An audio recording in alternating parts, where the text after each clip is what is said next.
Doubt is more dangerous than unbelief. What did the business bishop just say? He said that doubt is more dangerous than unbelief. Now, of course, doubt is a form of unbelief, but there is a difference. Unbelief is the absence of belief. Doubt is the presence of two conflicting beliefs. Are you ready to get the doubt out? If you're ready to get the doubt out, join me right now for today's Kingdom Conversation. Nothing is impossible if you believe. Conceive, achieve, and live by the dream. Walk the talk and talk the walk and mean what you say. Throw the old life away. Throw it away. 'Cause I've got potential to be what I dream. I can see, yeah. I believe I can be, yeah. In time, potentially. In time, potentially. Whoever knew that I could go to any place my heart says so. Gonna make it deep inside, I know. In time, potentially. In time, potentially. The final enemy, self-doubt. Okay, so I'm not really going to talk about doubt in a generic sense. I'm going to talk about doubt in a very specific sense. And I'm going to very specifically look at self-doubt, doubting you, doubting yourself. Why doubt is more dangerous than unbelief? Ooh, yeah, there is a difference between unbelief and doubt. And doubt is much more dangerous than unbelief. We'll look at doubt in action, which is Peter walking on the water. Then we're going to kind of break down how doubt works, the anatomy of doubt, from suggestion to scenario, from scenario to stronghold. We'll talk about faith as currency, defeating doubt. We're going to give 4 practices for defeating doubt. And then we'll conclude with casting out the doubt. So feel free to use the chat box. And we'll kind of look through your comments as we go. So the final enemy, self-doubt. Doubt is dangerous. So as we conclude our series on fighting for your future, I want to shift our attention to the final enemy, doubt, and specifically self-doubt. And I'm going to encourage you in this session to treat doubt as an enemy. So I guess doubt has been excused, doubt's acceptable. A lot of people are quite comfortable living with doubt. For some people, doubt is a safety net, a little safety mechanism that kind of regulates their decisions, choices, and activities. And so a little bit of doubt, sometimes very helpful. But today I'm going to challenge you to think of doubt as the arch enemy of your life goals, leadership, and ultimately your legacy. So if your life goals have an enemy, it's doubt. If your leadership has an enemy, it's doubt. If your legacy has an enemy, it's doubt. And we're going to make doubt unacceptable. We're going to make doubt intolerable. And we're going to expose doubt for what it really is. And we need to, because the symptoms of doubt, so doubt, self-doubt shows up as procrastination. So that's constantly putting off till tomorrow, not only what you could do today, but what you should do today. And often what you should have done yesterday, but just keep kicking the can down the road, putting it off. And procrastination is fueled by excuses. So there's a reason why I haven't started. There's a reason why I haven't. There's a reason why. And it all sounds very legitimate, but ultimately it's procrastination. And it is a symptom of self-doubt. It is symptomatic of self-doubt. Hesitation is a symptom of self-doubt. Resignation is a symptom of self-doubt. So that's where you quit, throw your hands up, tap out. Um, it's it is symptomatic of this disease, self-doubt. So I want us to think about doubt in two ways. There are lots of metaphors I could use, but I want us to think about it in two ways, be helpful for this lesson. The first is to think of doubt as a seed, a seed. Now, seeds are very small, but they have the potential to make a massive impact, right? Seeds are very small, but they can create massive and lasting impact.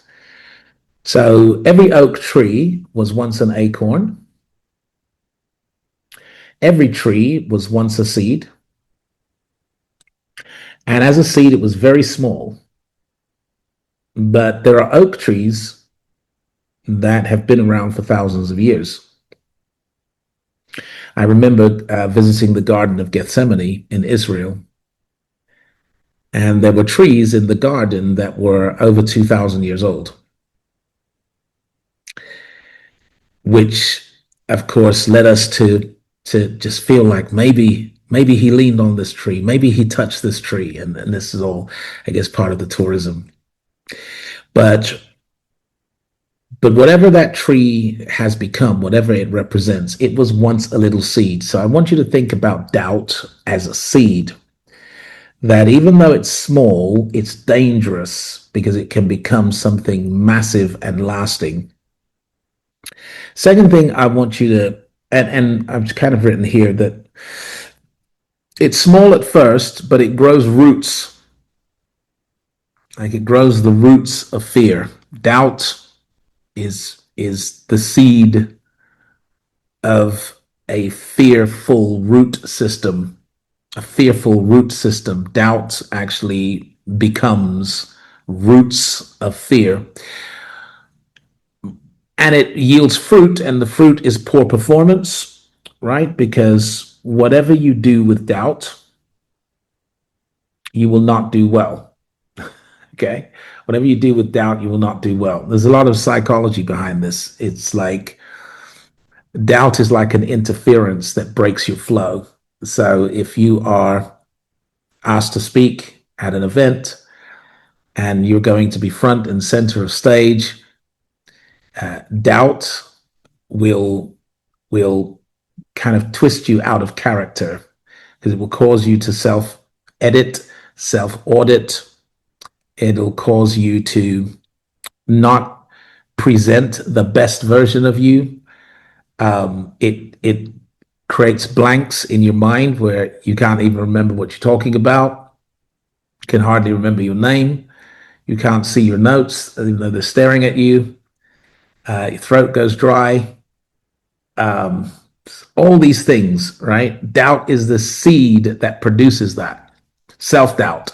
It's the seed that produces that. It also produces poor decision making and ultimately poor execution. I've got here that doubt is a door. Doubt is a door. When you think of doubt as a seed, I want you to think of it as a door. And it basically opens the way for fear, insecurity, and self-sabotage. Now, as a spiritual man, I actually think that doubt is the doorway of demons, right? So once you allow doubt, you allow devils.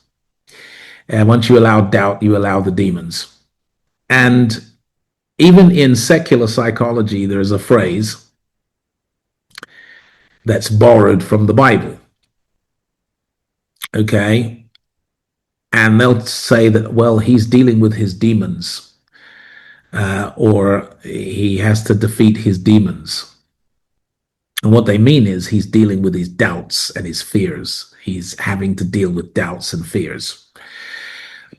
I, of course, take that a little bit more than a figure of speech. I think that doubt opens the doorway to some dark forces. So I think of doubt as an enemy. Doubt doesn't stay small. what you tolerate will eventually dominate your life. Oh, so the key lesson here is that doubt doesn't stay small. It's dangerous because it doesn't stay small. What you tolerate will eventually dominate your life. I don't want to tolerate doubt because I don't want doubt to dominate my life. I don't want it to dominate my performance, my decision making, my execution. I don't want it to limit my life, lifestyle, leadership, or legacy. I don't want it to derail my destiny. I don't want it to characterize me, summarize me, or define me. I want to be a person of faith and conviction and courage, all of which are completely incompatible with doubt. So, why doubt is more dangerous than unbelief? And this is a really big one. So, biblically and psychologically, doubt and unbelief are not the same. Jesus doesn't deal with them the same way. So, perhaps a good example is that in John chapter 3, Jesus speaking to Nicodemus, and he's speaking about unbelief in a very in very harsh terms, right? He says that light has come into the world and men love darkness rather than light because their deeds are evil. He's kind of dealing with evil, right? He's making unbelief an evil thing. So he says, he that believeth on him is not condemned, but he that believeth not is condemned already because he has not believed. Like, he's really hard when it comes to unbelief. But with doubt, he's a little more nurturing. Like, he kind of gives clarity and revelation. So among his own disciples were doubters, right? So Peter doubted when he walked on the water. He would often rebuke his disciples for doubting. Of course, doubt is a form of unbelief, but it's not exactly the same. And so let's break it down. So unbelief is the absence of belief, right? It's the absence of, so you don't believe, you basically don't believe. It's the absence of belief. And in that respect, it is a form of certainty. See, the person who doesn't believe actually does believe. They believe the opposite, right? Unbelief is still a form of faith and is still a spiritual currency, but it's faith in a lie. It's faith in the wrong thing. The person who is an unbeliever feels certain that what you're telling them is not true. The person who is an unbeliever feels certain that what God is saying to them is not true. The person who is an unbeliever feels certain about their perspective and their position. And in this respect, they have rejected your perspective, your position, God's perspective, God's position. So unbelief is like a rejection of the truth. It's a refusal to cooperate with the truth. It's resistance to the truth. The unbeliever is rejecting, refusing, resisting the truth because they don't believe it to be true. They believe something else to be true. That's unbelief. The unbeliever operates with internal congruence. The unbeliever is congruent, and congruent means that actually they are moving forward or backwards with a sense of certainty, right? They're not conflicted inside. They don't believe. So they act with confidence, even though their confidence is misplaced. Unbelievers use faith, but it's faith in a lie. So the unbeliever So, for example, if you don't believe that God has chosen and called you, anointed and appointed you to represent him in the marketplace as an entrepreneur, or to represent him in ministry as a leader, if you don't believe that, then you're never going to aim for it. You won't aspire to it. You're not going to answer the call, and you're going to be very happy being a follower, maybe being an assistant, being a support, and you're comfortable. You're very comfortable because you're congruent, because you don't believe that it's your calling to take the lead. And therefore, you get better results because you don't believe, right? If you believe that you're meant to be, if you don't believe that you are meant to be wealthy, let's say that you are meant to break a generational cycle of poverty in your family and become wealthy, if you don't believe that, then you're going to accept a good job, keeps a roof over your head, and you're going to be totally congruent in that. In fact, that's a big win. The big win for you is I've got this job. It pays enough to keep the roof over my head. I get the bills paid. I get to have a little bit of weekend entertainment, and I'm content with that.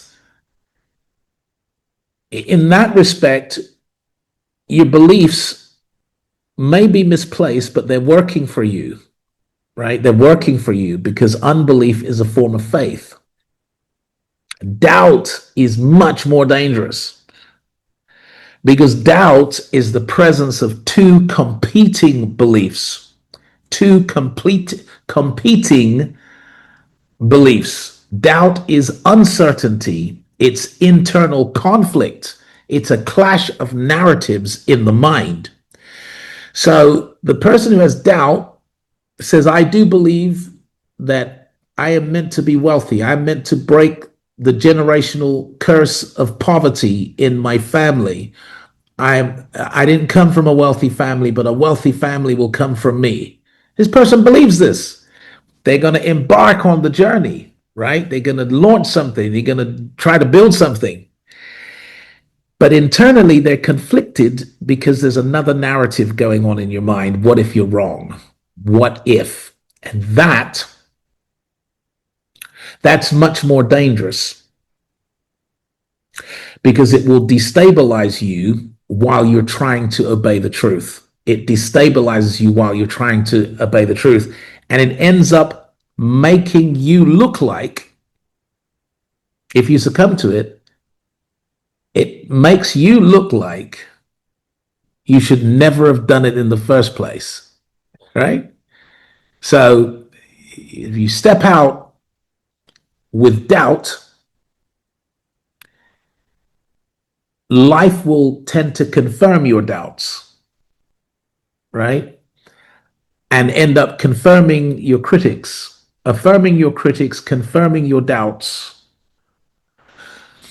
because it destabilizes you. Now, I kind of want you to, I'm going to show you this in action, but we're still on this point, why doubt is more dangerous than unbelief. Unbelief is a position that you take. I've taken the position that this is true for me, that this is right for me. The person who doesn't believe the gospel has basically said, I don't believe that. I'm taking a position to not be a Christian. And there's a certain peace that they have with that decision. But doubt is a disruption. Doubt is, I have decided to follow Jesus, but I'm not sure. I have uncertainty. I'm fighting another narrative going on in my mind. So you are conflicted. The other person is convicted. The unbeliever actually has conviction. The believer who has doubt is conflicted.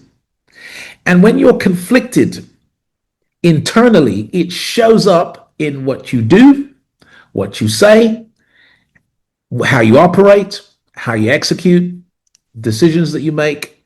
It all shows up, internal conflict. So if you don't believe you're called to lead, you simply won't lead. You'll be consistent with your unbelief. But if you do believe you're called to lead and then become uncertain while leading, your doubt will sabotage your momentum. It will compromise your identity, your sense of self. This is much more dangerous because doubt will let you step out. Unbelief won't. Unbelief will not let you step out on a promise. Unbelief will not let you cross the Jordan to say, I'm going to possess the promised land. Unbelief will not let you put your foot out of the boat to say you're going to walk towards Jesus on the water. Unbelief won't let you do it. Doubt will let you do it. Doubt will let you step out of the boat. Doubt will let you cross over the Jordan. Doubt will let you will basically allow you to step out and then interfere, then hit you when you're en route. That's more dangerous, much more dangerous. It's dangerous to your destiny, more dangerous to your destiny than is unbelief.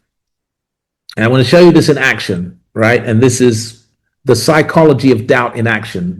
The story of Peter walking on water is absolutely loaded with psychology. It's very powerful. So Peter stepped out of the boat with certainty. He said, Lord, if it is you, bid me to come to you on the water. He could see Jesus walking on water. Some people are saying it's a ghost, it's a spirit, it's an apparition. He says, Lord, if it's you, call me to come and walk to you on the water. Well, that's a lot of faith to even pray that prayer. But then he steps out of the boat. In other words, he took 1 foot overboard and it's firm on the water. The other foot overboard, both feet are firm on the water. He then lets go of the boat. Now he's walking on the water towards Jesus because doubt will let you step out. He was walking by faith. But when he saw the winds and the waves, this created a competing narrative. This created internal conflict. He took his eyes off of Jesus and he became uncertain. He began to look at his circumstances and became uncertain. He began looking at logic and became uncertain. He began looking at the wrong things, paying attention to the wrong thing. His attention was drawn away from the thing that fueled his faith. Now he has doubt. Doubt is a seed. It's going to spring roots. Doubt is a door. It's going to allow other negative energies to come in. His certainty became uncertainty, and uncertainty became sinking. There's something to always remember. Uncertainty becomes sinking. After you go out, not before. A doubt is not your problem when you're in the comfort zone. Doubt is not your problem when you have all kinds of safety nets. Fear may be a problem, but doubt's not the problem.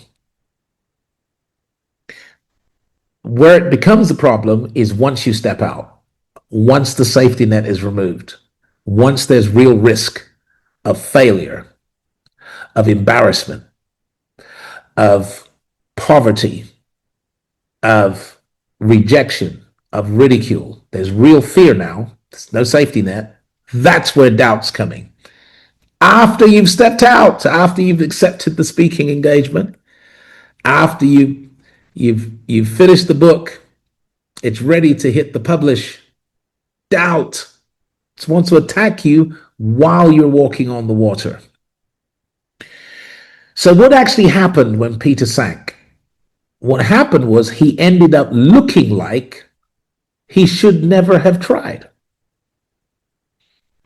He ended up confirming the doubt of those who were still in the boat. Because no doubt there were people on the boat saying, no, Peter, don't do it. Don't do it. Let him come to us. Don't go out. Don't do it. Don't do it. And whenever you are being called to break a generational curse, whenever you are being called to blaze a trail or to raise the bar, whenever you're being called to be the difference that makes all the difference in the world, it's like walking on water. There's hardly anyone that agrees, especially people that love you and care for you. They're like, no. And I do sometimes love listening to the stories of outstanding achievers in different fields. And there's like a common theme that goes through all the stories. It's almost like only one person believed in me. Everyone, the family said, get a real job. The people thought I'd never make it. And yet they had to step out, and then they stepped out, and sometimes only one person believed in them, and other times it was just them believing in them or believing that God believed in them. But there comes this period of time where you're on your own, and that's when the doubt's going to attack. And if you allow your certainty to become uncertainty, the certainty that got you started in the beginning, if you allow the winds and the waves and the circumstances and situations to make you uncertain, you end up sinking. So you end up confirming exactly what the doubters said in the first place. And you start confirming the conflicting narrative that maybe I should never have started in the first place. And listen, I don't know any entrepreneurs or business leaders who've had an honest conversation with me that never had to deal with, should I have even started in the first place? Was I not more comfortable just surviving? It happened to Israel when they left Egypt. They left Egypt, but in the wilderness, should we have ever left?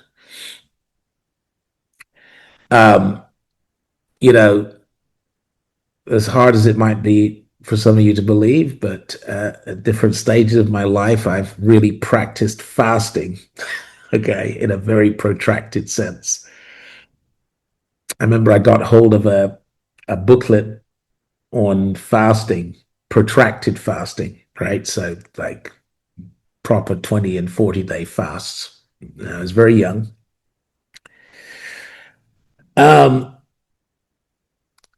And whenever I would do a significant fast, the certainty with which I started would be tested, okay? And the doubt, should I have even started? So I think we all understand that's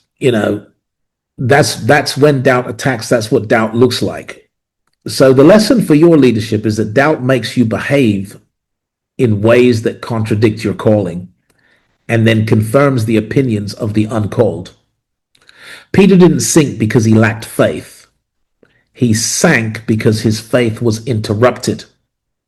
Hey, if you're enjoying this teaching, I want you to stay tuned. I have a few ads coming up, which I'd like you to watch carefully and respond. Also, if you want the rest of this teaching, then do tune in to the next installment of our Kingdom Conversation. All right, let's get right to those ads. What if everything you've been taught about money, prosperity, and God's intention for the earth has been too small, too narrow, and totally disconnected from the original plan? What if your struggle has never been about your potential, but about your perspective? And what if the real economy, the one God designed before the foundations of the world, has been waiting for you to discover it? Well, that's why I wrote Kingdom Economics.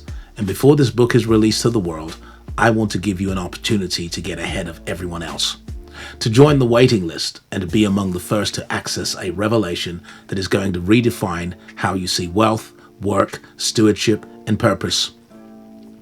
Kingdom Economics is not another book about money. It's a prophetic blueprint. It's the rediscovery of God's original purpose for global prosperity, the prosperity of nations, families, and kingdom citizens. It'll show you that God has a purpose, a plan, and a process for your increase, and that everything He designed for you begins with alignment, not anxiety. From Eden to Abraham to Christ, this book reveals a pattern. God never intended scarcity. God never mandated smallness. God never glorified survival. He created you for dominion, productivity, influence, and generational impact. But here's the important part. The book is not yet released, and before we make it available publicly, I want to open the doors for those who are hungry, ready, and positioned to join the waiting list.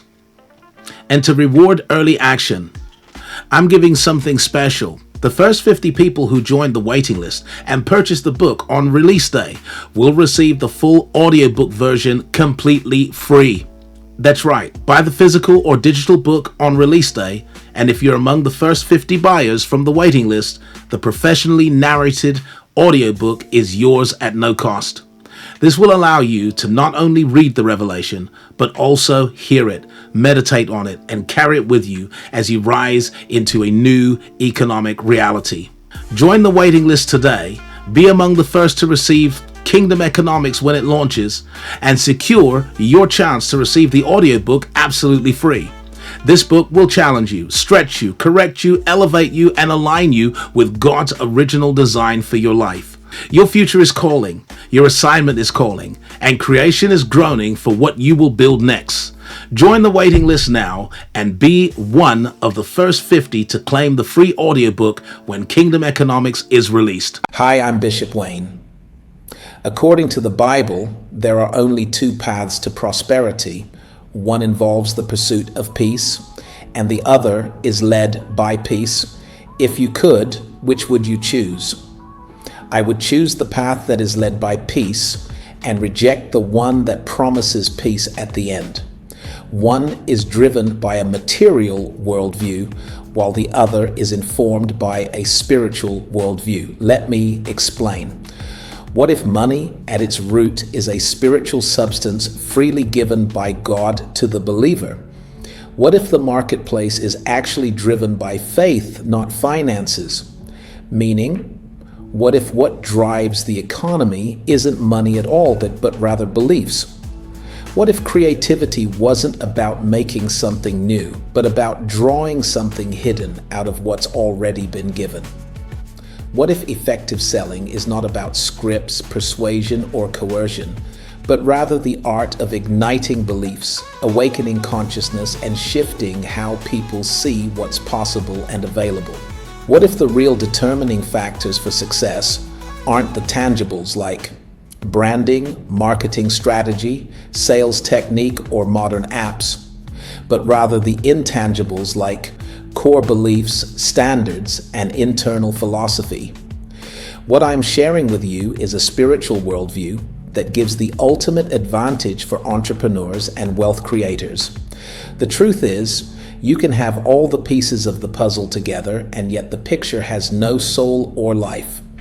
If you are doing all you know but not getting all you want, the problem is not with your doing, it is with your being. The answer is not to do more, but rather to be more so you can do less and get more. With God's economy, being comes first, then out of your highest being comes your best doing, and out of that, your greatest rewards. There is a spiritual way to build, create, and multiply, and I will unpack it with detail and precision over 4 days at the Power to Get Wealth Challenge. Click the link to find out more.